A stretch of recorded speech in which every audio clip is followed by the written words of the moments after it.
My thing has always been, it's okay to start small. It's okay to make the mistakes on smaller stuff and not just dive right into the weeds on 200 unit deals just because there's capital out there, right? Your network is your net worth.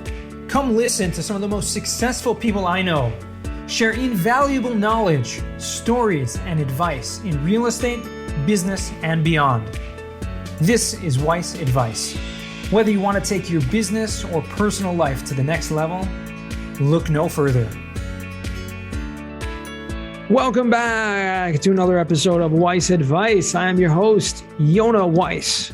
And here today with me, another wonderful guest I'm excited to have on the show, Dan DeSantis. How you doing today? Yona, doing great. How are you? I'm doing great. You know, the weather's good. Keeping busy in between a lot of conferences this time of year, just traveling a lot, but otherwise doing well. Yep. Awesome. Same here. It's rainy in Charlotte yesterday, but hot and humid today to be expected in July. So all good. We'll take it. I was really surprised when Charlotte a couple of weeks ago was like 100 degrees. Yeah. And then it just all of a sudden just started pouring out of nowhere for like 20 minutes and then stopped. Yeah. Is that typical? That's par for the course down here this time of year, but generally pretty tolerable. It's been a little bit unseasonably hot lately, but no worries. Wow. Okay. Well, I'm glad you're keeping indoors then. It looks like that's what everyone has to do. That's right. But guys, if you don't know Dan DeSantis, I'm going to give a brief introduction just so we have some context who we're talking about. Guess what? We have another amazing multifamily investor on the show. Yes, I know. Surprise, surprise. We have other people as well, but Dan is the founding and managing partner of Eagleview Capital, which is a vertically integrated owner and operator of over 1,300 units in the Southeast. I'm really excited to talk to you. You came from a banking background and went into real estate. So first of all, tell us a little bit about your backstory, how you found real estate and how you were able to scale this business so fast. Sure. So I've always been interested in the value add concept, regardless of whether it's real estate, whether it's something else. The idea of contributing and adding value to anything to me has always been interesting. Back in 2008, 2009, the opportunity presented itself to buy some single family homes. Always liked the idea of real estate. You can touch it, you can feel it, it's there. There's obviously been a long-term growth story in real estate throughout the last, you name it, number of years. And so I started there. I started small. I bought a couple of single family homes, worked on them myself, rented them out. And that grew into some smaller multifamily deals that I had the opportunity to partner with some friends and family. Our first deal was a small 9-unit complex in Charlotte, North Carolina, and sweat equity, that sort of thing. Had a couple of investors in that deal. And then that grew to a little bit larger scale deals, 60 units, 80 units, 100 unit deals. My thing has always been, it's okay to start small. It's okay to make the mistakes on smaller stuff and not just dive right into the weeds on 200 unit deals just because there's capital out there, right? So that's my story, really. We started real small, took a small portfolio of single family homes, and I no longer own those, flipped out of those into smaller multifamily, and then flipped out of those into bigger multifamily, and found some investment partners along the way. I think it's an easy story to talk about, and hey, this is what we do. We own and operate apartment complexes, for investment folks that are interested in looking at real estate exposure or looking at the idea of investing in real estate, but not wanting to necessarily swing a hammer or get the phone call at 2 a.m. from an angry tenant. That's the niche that we fill. So yeah, we've scaled up. Like you said, we're right around 1,300 units now, certainly not the biggest, but we're working on continuing to grow that as the right opportunities present themselves. That's awesome. And you kind of answered a couple of questions that I had in my head in terms of, how, started off with the single family, small multifamily, moving into larger deals. Obviously now my question really was, are you still investing in those smaller deals or single families or smaller multifamilies, or have you answered the question, I think, by saying you flipped out of those and exchanged some of those into larger deals? But is there any interest still in those smaller deals, or are you focused solely on larger deals now? And if so, why? Yeah, no, great question. So it's very market determined on whether we'll look at a smaller deal. And the short answer is yes, we still will. If it's a market that we already have boots on the ground, we absolutely will. We'll look at something smaller that may not be a necessarily long-term hold for us. But if it's an opportunistic buy and the price point makes sense, for sure. We are, as you mentioned, vertically integrated. We are an owner operator. We do not participate in third-party management. And I think that gives us a lot of control to say, hey, we're already in this market. Here's a 30-unit deal that might normally be a little bit too small to take down our normal channel. But since we're already here, it might make sense to tack it on. And we've got the efficiency and the economies of scale to participate in that deal and take that down. Those are easy ones for us these days. 5, 6 years ago, those would be sizable for us, but that's just the nature of how we've scaled.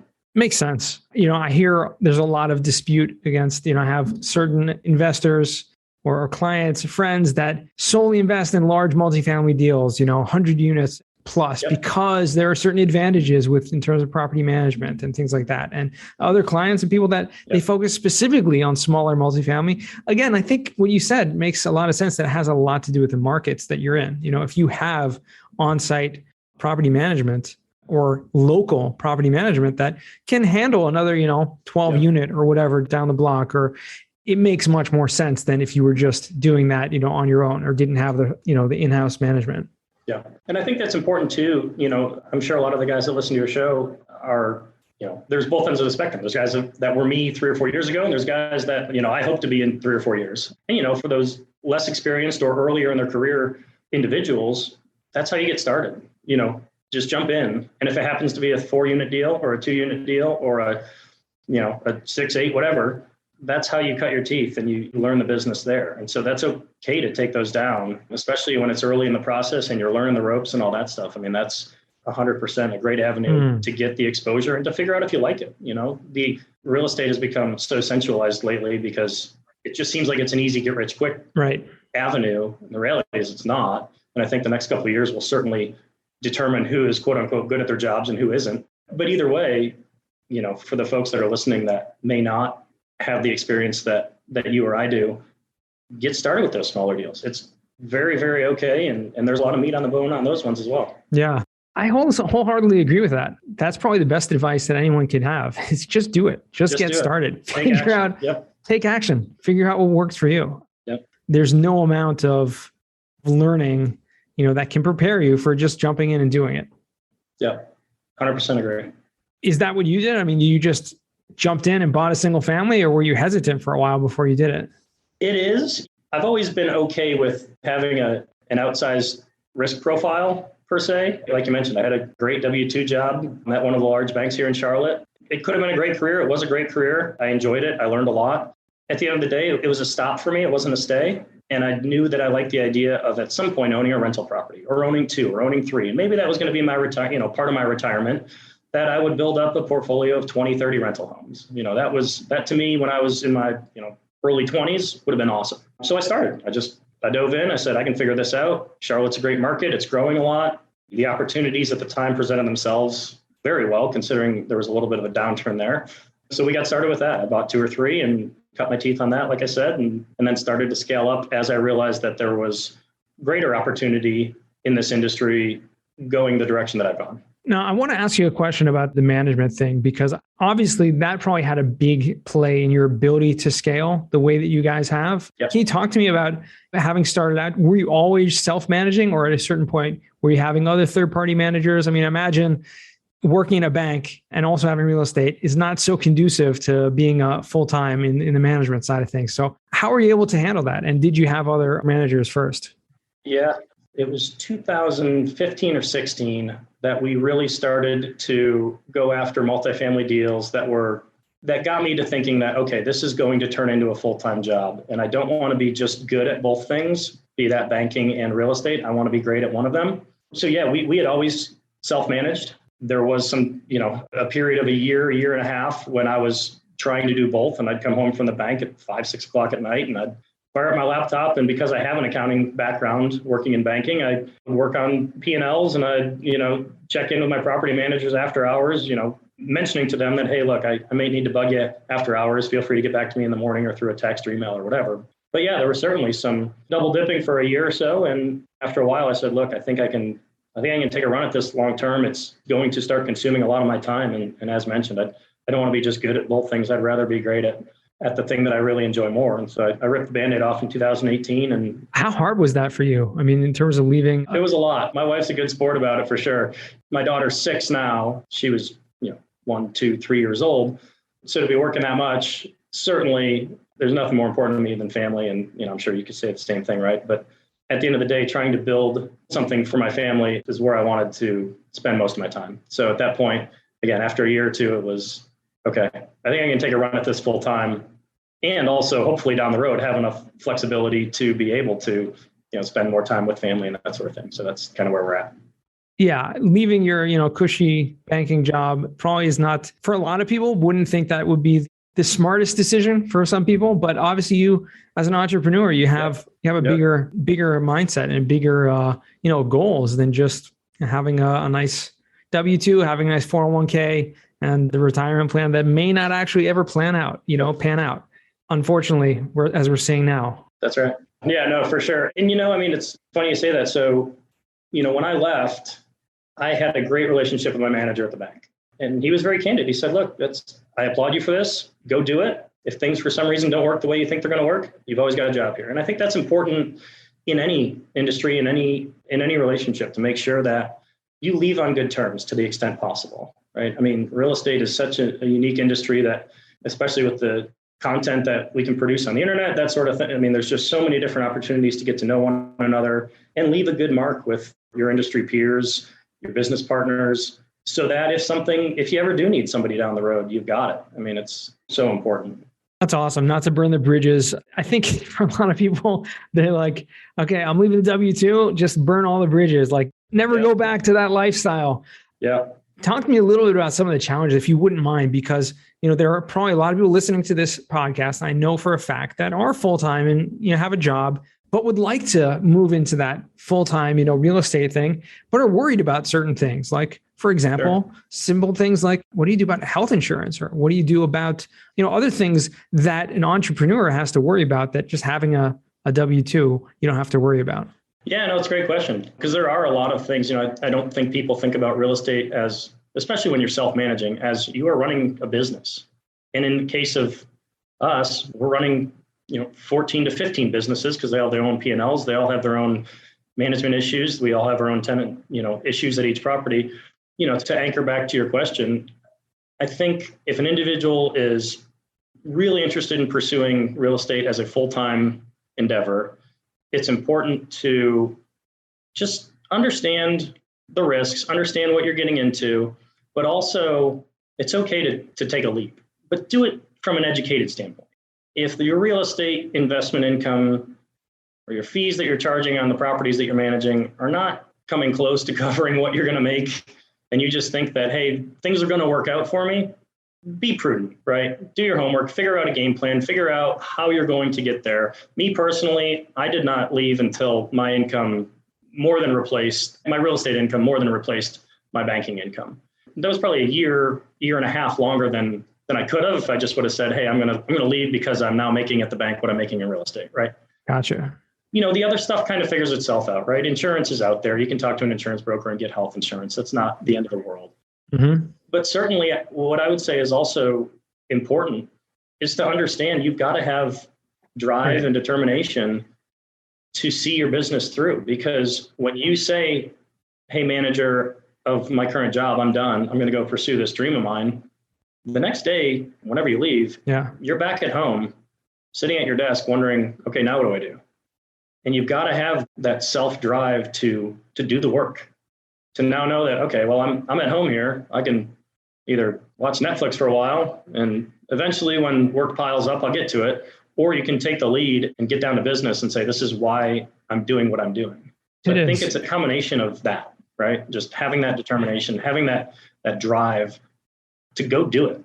You've taken the action to quit. Now take the action to build what you dreamed of. Would you have done it earlier, now knowing what you know now? Meaning, you mentioned you could have stopped a year or two later, That's a great question. I don't think so.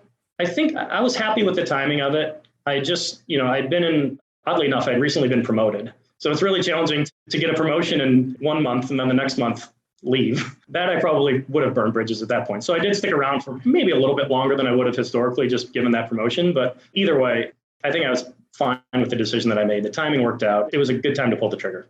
Now, here's an interesting question I have for you. And I'm curious to know, because you weren't just a banker. I mean, you were dealing with mortgages, dealing with other, homeowners or, potentially real estate investors, and assuming other people in your branch and people in your bank were also dealing with that. And were there other people in your place of work that were interested in what you were doing in real estate? And have they, Did you speak about it at work at all? Or was it kind of this I'm at work doing one thing and real estate's totally separate from that? I kept it pretty close to the vest just because when I was at my W-2 job, I wanted to be there wholeheartedly, right? Right.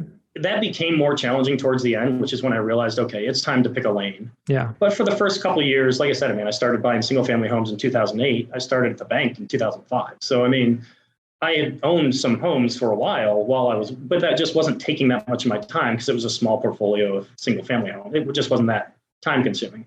As things started to grow in the multifamily space, that's when it became a little bit more challenging. Yeah, I had some really close colleagues that knew that I owned some real estate and they were interested in partnering and all that. But generally, I tried to keep the two separated just for the purposes of, I always want to make sure I'm doing a good job at whatever I'm spending my time at. So.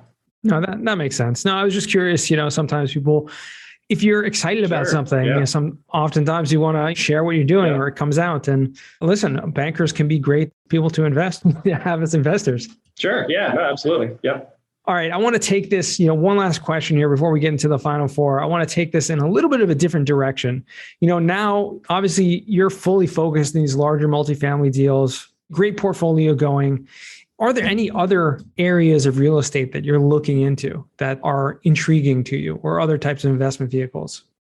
Development has always been interesting to me. It's obviously, as I'm sure a lot of the listeners know, it's expensive to get into. It's smart to partner with somebody if you're going to get into development, early in your career and not build that experience with a partner. But short answer, yeah, development has been interesting to me. Given where things are going with online shopping and that sort of thing, industrial, especially the markets that we're in, we're by the major highways in the South, 5, I-77, we're there. So the idea of owning industrial is certainly interesting to me. Obviously, a completely different animal than multifamily. But I think from a return standpoint, and I think from just a macroeconomic shift, there will continue to be a drive for industrial buildings. Yeah. Sure. Yeah, absolutely. We actually, if anyone wants to check out, we had a great episode not too long ago with Chad Griffiths, all about industrial and some really, really great pointers that he talked about in terms of finding land near, large transportation hubs. Yep, so for sure. That's, if anyone wants to check that out, go back to the episodes. But yeah, I think this smart play, obviously you want to have cash flowing real estate, which is what you have now. You want to have great appreciation, which is obviously happening to our benefit. Yep. But development is something that is a much longer term investment, but much more lucrative. Have you looked into the kind of build to rent type scenario where we're talking like single family homes, tract homes and things like that? I have, and actually a guy that I've done a couple deals with lately is shifting into that direction and having a lot of success with it. So there's certainly an opportunity to dig into that long term. Our investor base is mostly friends and family. And so I've got an interesting dynamic there where there's some retirees that are investment partners of mine who are just looking for that, 7 to 8% pref quarter after quarter because it's the retirement income. And then I've got some younger guys that are, obviously that's nice to have, but it's the long-term appreciation that they can say, okay, this is part of my retirement. Right. If you're going to build 100 homes, that's great. We can hold those for 15 years, flip out of them, and my small investment turned into something larger. So yeah, for sure. I've looked into that. Yeah. 100%. Awesome. Well, this has been awesome. Great learning about, how you've scaled that.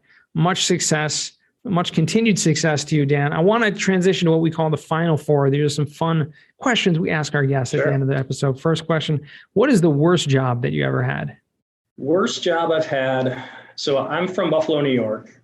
And the idea came to me back when I was in high school that I should work at a car wash.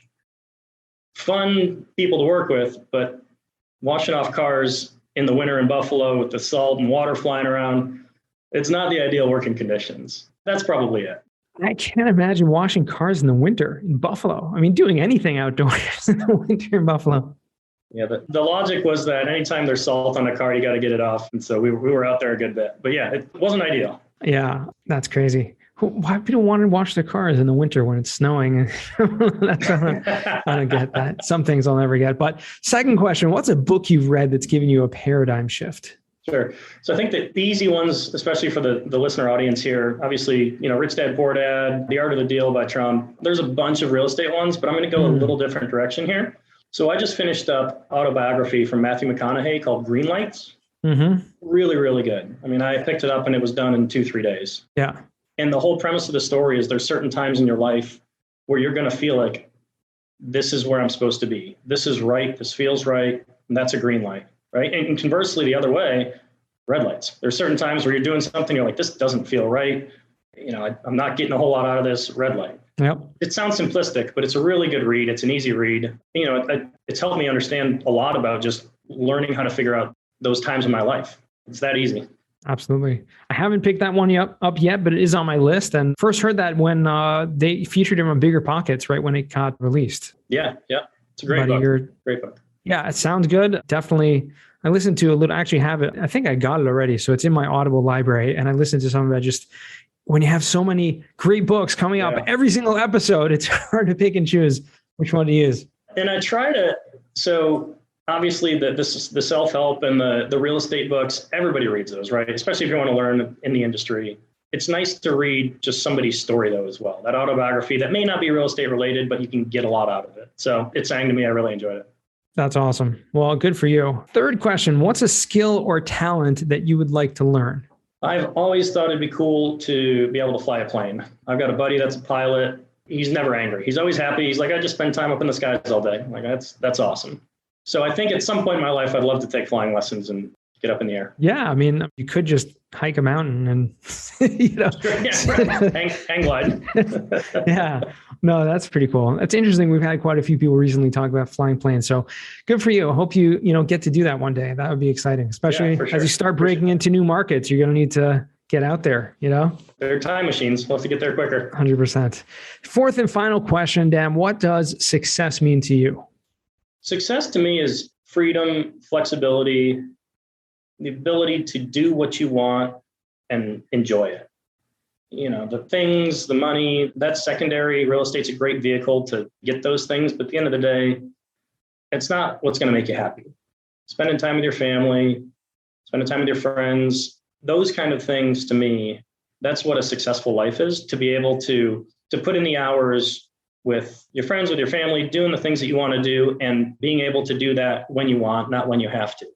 Not having to feel like, okay, I've got to go in 9 to 5, here's my job, if that's not what you want to do. So I think short answer is just having flexibility in your life and doing what you love is my definition of success. That's awesome. Love that.